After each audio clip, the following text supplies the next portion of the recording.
Best diesel cars. The 1.6-liter 128 bhp diesel is likely to be the biggest seller, and it's the one we'd opt for. With 320 Nm of torque, it offers more than enough performance for most, while it's also more refined than the 1.5. It's a shame it's not available with an automatic gearbox. If you must have an auto, it's best to opt for the most powerful 158 bhp 1.6-liter diesel. It produces 360 Nm of torque and can spring from 0 to 62 miles per hour in 10.7 seconds.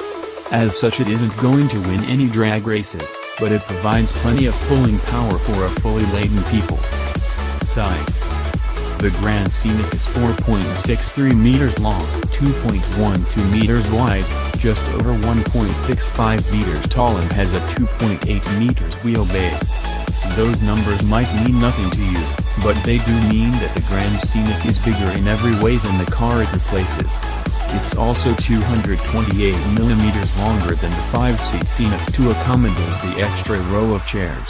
It's only very slightly taller, though, looking more muscular and SUV-like as a result of this and the wider track carrier.